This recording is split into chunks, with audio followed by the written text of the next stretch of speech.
Bismillahirrahmanirrahim. Alhamdulillahirrabbilalamin. Allahumma salli wa sallim ala sayyidina Muhammadin miftahi babi rahmatillah. Adada ma fi ilmillah, salatan wa salaman daimaini bidawal mulkillah wa ala alihi wa sahbihi.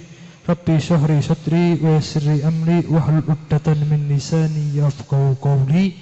Subhanaka la ilma lana illa ma 'allamtana innaka antal alimul hakim. Amma ba'du. Assalamualaikum warahmatullahi wabarakatuh. Alhamdulillahirabbil alamin, kita dipertemukan di waktu dan tempat yang mulia ini.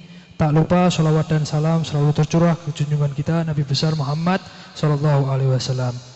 Yang kita hormati bersama guru kita Al-Habib Syekh bin Mustafa Ba'bud, Wal Habib Abdul Qadir bin Hasan Asgaf, wa Ustadz Royan dan semua jajaran asatid, takmir masjid, Pak Polo yang insya Allah selalu mendapatkan curahan rahmat dari Allah. Amin Allahumma amin. Sebelum kita mulai, mari kita dawamkan niat dulu. Nawaitut ta'alluma wa ta'lim wal ifadata wal istifadah wa naf'a wal intifa' wa tadzakkura wa tadhkir wal hasala tamassuki bi kitabillahi wa sunnati rasulillah wa du'a ilal huda wa dalalata al khair ibtiha wa jillah wa mardati bi qurbi wa thabih subhanahu wa ta'ala. Tak lupa kita kirimkan Fatihah kepada muallif kitab Safinatun Najah li Syekh Al-Alim Al-Fadil Salim bin Jumair Al-Hadrami wa Sayyid Ahmad bin Umar As-Syatiri wa ila hadratin Nabi Muhammad sallallahu alaihi wasallam. Bismillahirrahmanirrahim. A'udzu billahi minasyaitonir rajim. Bismillahirrahmanirrahim.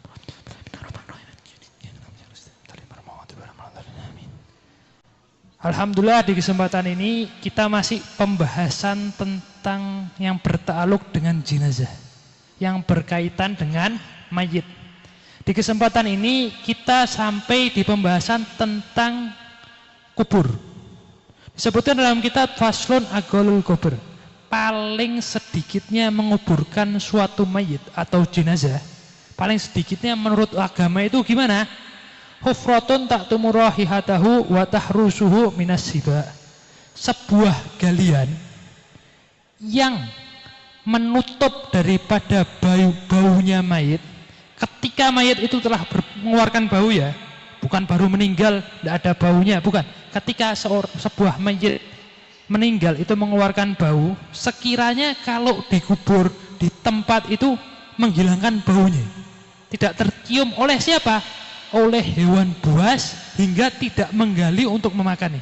Itu paling sedikit, yaitu dalam konteks wajib dalam agama menguburkan manusia itu adalah dengan cara menghilangkan atau menutupi baunya, sehingga hewan buas tidak menggali dan memakannya. Ya. Nah, paling sempurnanya gimana? Paling sempurnanya adalah qomatun wa bastotun. Apa itu maksudnya? Paling sempurna dalam menguburkan jenazah adalah dengan berdirinya seorang laki-laki yang tidak terlalu tinggi, tidak terlalu pendek, dan dia mengangkat tangannya ke atas. Ketika berdiri dia mengangkat tangannya ke atas seperti ini. Bukan orang yang tinggi dan bukan orang yang pendek. Dan itu diperkirakan oleh para ulama adalah 4 dirok setengah. Dengan 4 dirok setengah itu kira-kira 1 diroknya 60 sampai 63 cm. Berarti 60 kali 4 kira-kira 240 ditambah setengah berarti 270-an. 270 cm. Itulah paling sempurnanya penguburan menurut syariat Islam. Dan dalam penguburan itu ada tata caranya. Tata caranya di dalam Islam ada yang mengubur dengan cara yang namanya dafnun fil lahat, dengan cara lahat. Apa itu lahat? Adanya selorokan.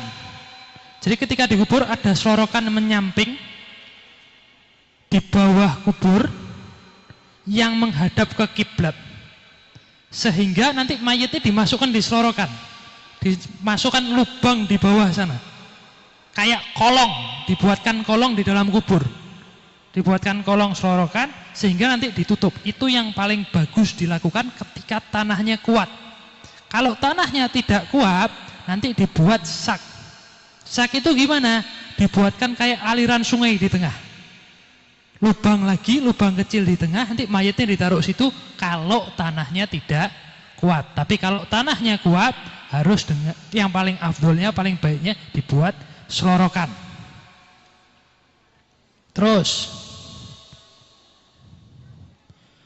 juga disunahkan dalam menguburkan jenazah, yaitu menaruh di pipinya tanah.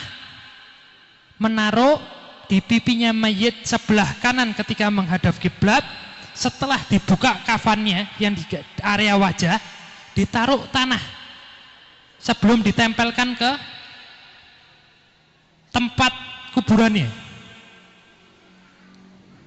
Dan itu namanya apa? Dalam bahasa Arabnya labinah. Dalam bahasa Arabnya labinah. Lam, ba, num, tak marbutoh. Di dalam kitab bahasa Arab itu tidak ada harokatnya. Ini penting, perlu saya sampaikan, karena waktu saya belajar dulu ini juga ditekankan di sini.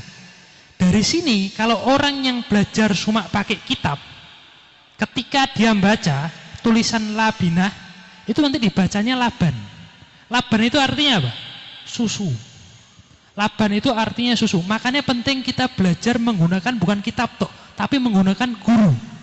Ketika orang belajar tanpa pakai guru, maka apa yang akan terjadi? Dia akan mengatakan sunnah menaruh di pipi mayit susu.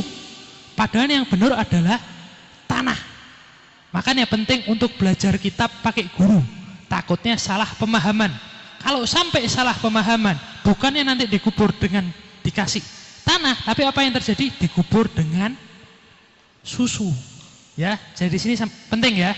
Terus yang terakhir, wayajibu taujihatuhu ilal kiblat, dan wajib untuk menghadapkan mayit muslim janin menghadap kiblat. Ya, jadi sebuah janin, misal seseorang berhubungan suami istri dengan budak kafir itu meninggal dalam keadaan dia memiliki janin. Apa yang terjadi? Maka janin ini wajib menghadap kiblat. Caranya gimana? Janin itu ngadepnya ke belakang. Jadi nanti ibunya membelakangi kiblat, janinnya harus menghadap kiblat. Tujuannya apa? Karena dia muslim dan seorang muslim wajib menghadap kiblat. Terus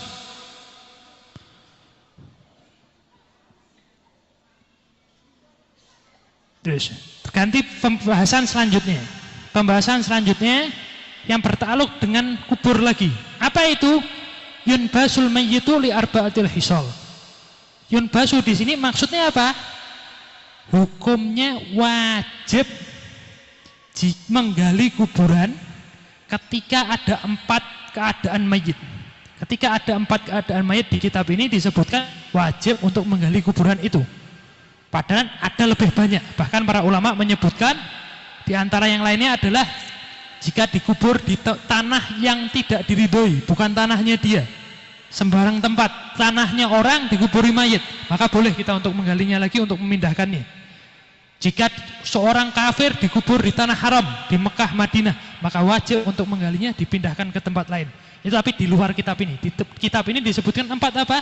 Pertama, ketika mayit belum dimandikan. Ketika mayit belum dimandikan, wajib untuk digali lagi, dalam catatan belum berubah, dia belum berubah, digali lagi, dimandikan, baru dikubur lagi. Yang kedua apa? Karena belum menghadap kiblat. Ketika mayit belum menghadap kiblat, atau mungkin salah, atau mungkin apa, maka harus digali lagi, dihadapkan kiblat. Yang ketiga, jika tersimpan atau membawa harta yang terkubur bersamanya. Ini ada tafsilannya. Walaupun harta itu hartanya dia, karena sudah haknya hakul warosah, haknya pewaris, bukan sudah haknya dia. Ketika dia meninggal dunia, semua harta bendanya haknya para pewarisnya.